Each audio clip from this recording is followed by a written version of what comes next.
Hello, everybody. It's me, your friendly neighborhood Uncle Pete, and this is my movie series, Nails in a Coffin. The last movie I covered was Sleepaway Camp. Let's follow it up with Sleepaway Camp Part 2. This movie came out in 1988. This film takes place 6 years after the murders at Camp Arawak.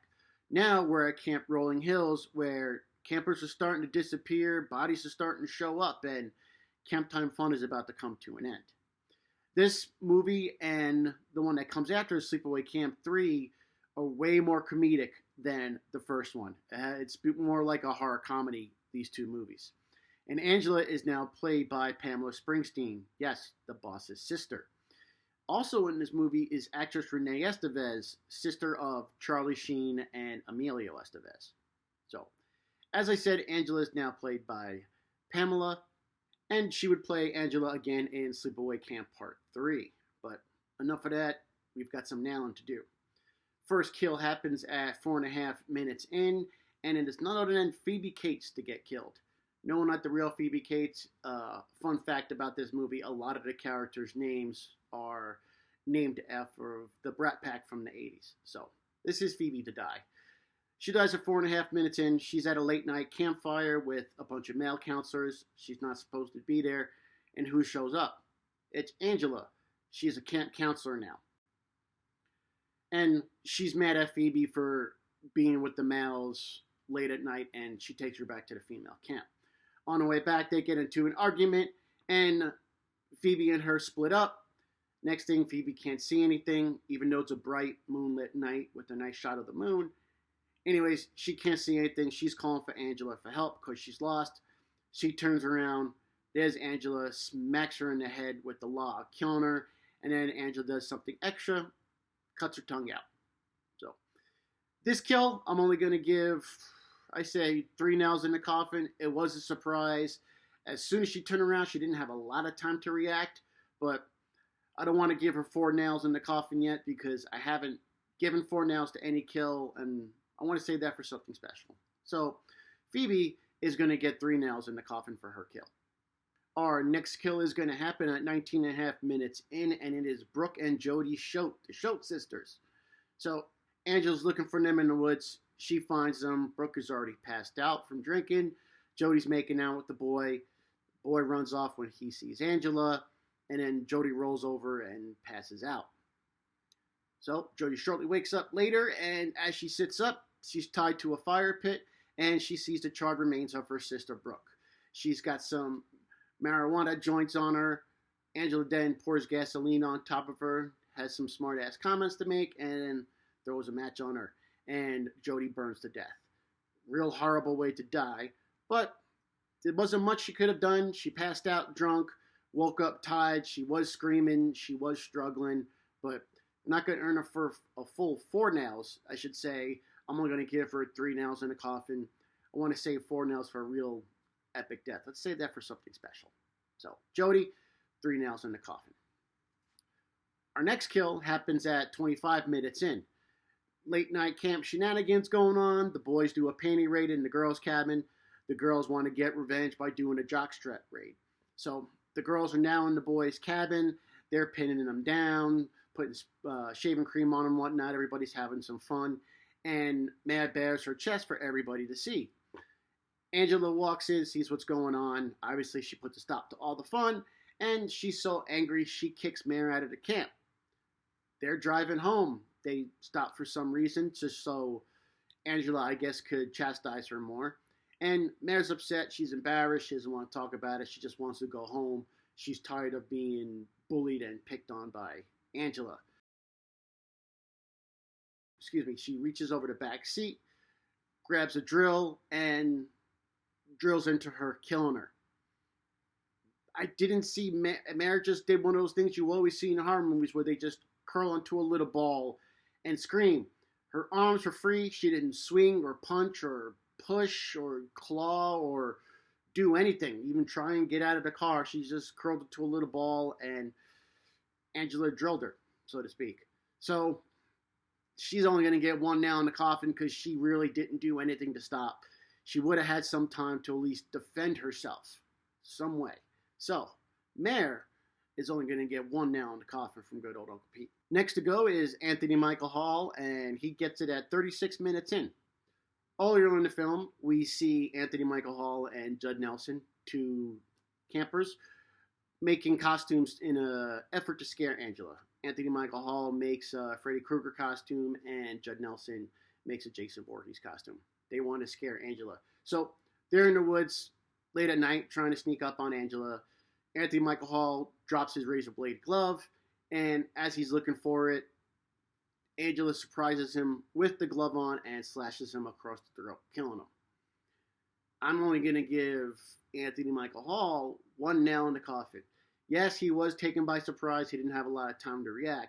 But the fact that he made a prop glove with sharp razor blade fingers sharp enough to slash a throat, and it was only made in an effort to scare somebody, yet you make something that dangerous. So for that being a stupid decision and him just genuinely being an idiot, he's only going to get one nail in the coffin for his kill. So shortly after him is Judd Nelson. He's got his mask on. He's practicing on how he's going to scare Angela, and he turns around and there's Angela in a Leatherface cosplay.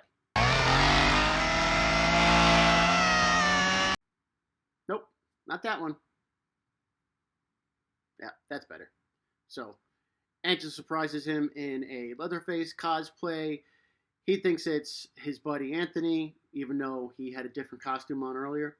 So he does like a little on guard with his fake machete. Angela starts to chainsaw up, knocks the machete away, slashes Judd Nelson in the thigh, and he runs off screaming. He trips, as they all do in horror movies. There's Angela above him, and she finishes the job killing him with the chainsaw. For tripping, I don't want to take too many points off. He did have a leg injury, and he was surprised, but just his general stupidity for thinking it was still his buddy, even though it was a different costume. I'm going to lose 7 points, so 2 nails in the coffin for Judd Nelson. Next, we got Allie. She dies at 49 minutes in. Now, throughout the movie, Allie, named for Allie Sheedy, she's been the biggest thorn in Angela's side. They don't get along. They really genuinely hate each other. So they're having an argument out in the woods. Allie turns around just to walk away from Angela. Angela pulls out a knife, stabbing her in the back. She's not dead yet, though. So what Angela does is she drags her to an outhouse, sticks her head in. Now Allie's trying to fight it off, but yeah, she is hurt. She is stabbed in the back. So Angela sticks her head down inside the outhouse. Then she pretty much dumps her whole body in there. And there's enough room in this outhouse for Allie to turn around, and then you just see her head popping up and down out of the hole where people sit. Angela gets a stick, and she's pushing her down with the stick. Her head's coming up. She's got fecal matter and leeches all over her. Leeches! Oh my God! She's screaming. So Angela pretty much just drowns her butt in her outhouse, holding her down with the stick. She still had the use of her arms, because you see her holding herself up.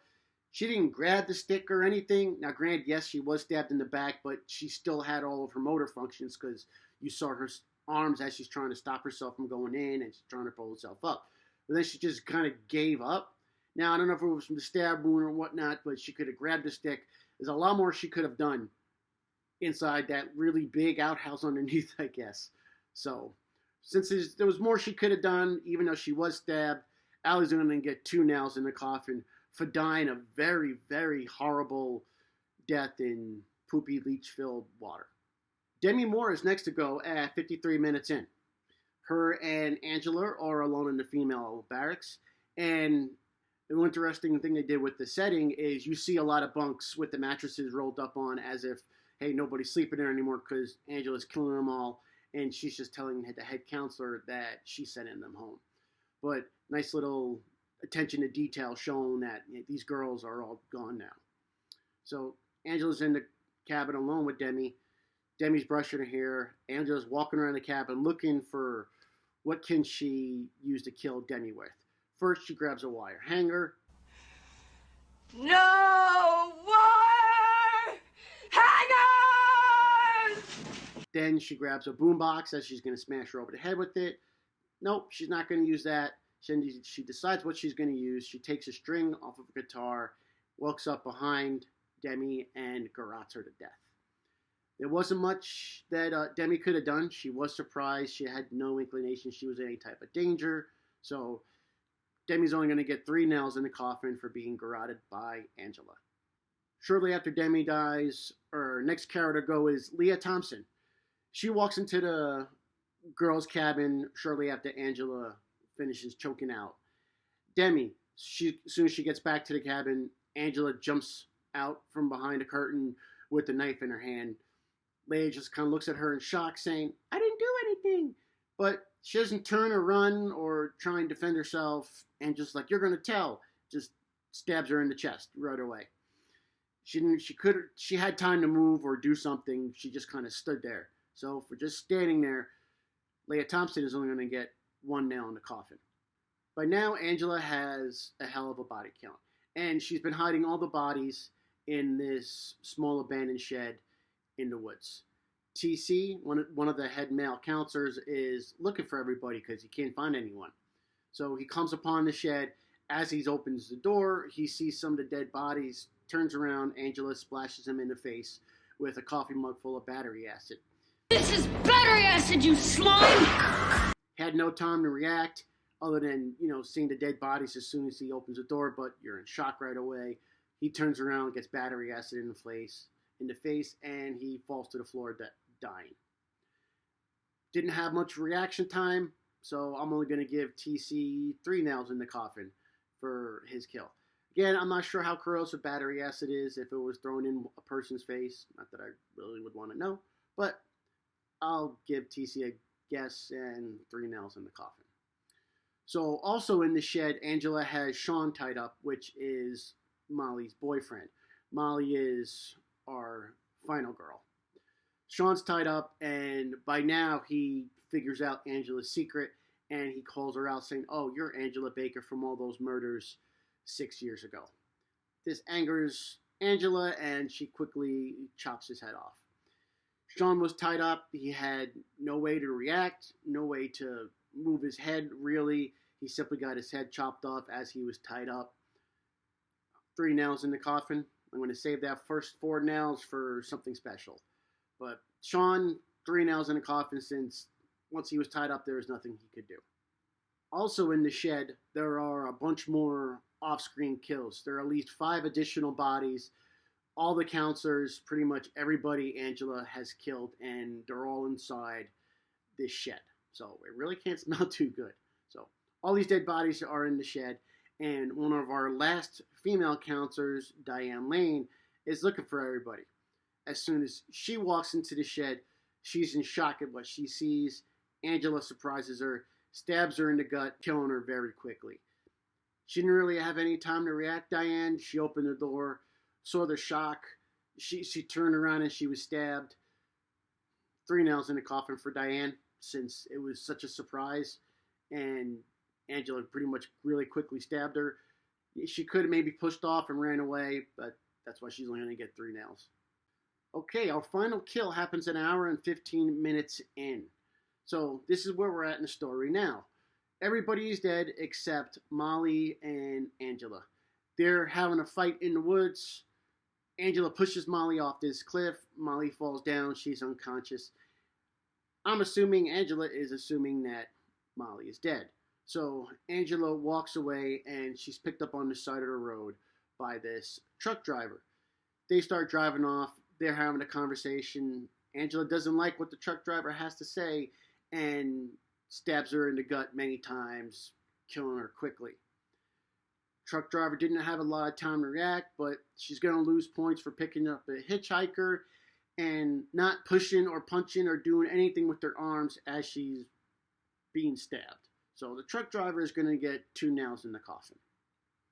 But that's not the end of the movie, because Molly is not dead. She comes to. Now, Angela is driving the truck. Molly doesn't know this. She gets to the side of the road. She thinks she's saved. It's Angela in the truck laughing, and the movie ends. So, there we have it. A lot of nails to give, a lot of kills in this movie, and Sleepaway Camp 2 is a fun comedic horror movie to check out. It's got some good gore, some good jokes, and it's fun that all the characters have Brat Packers names. So, Sleepaway Camp 2, first off, I want to thank you guys very much for watching the video if you've made it this far. Please leave a like, comment, and subscribe. It's only going to take a second, and it helps keep me motivated to keep making these videos. So, thank you. I'm your friendly neighborhood Uncle Pete, and remember, with great kills, there must also come great nails.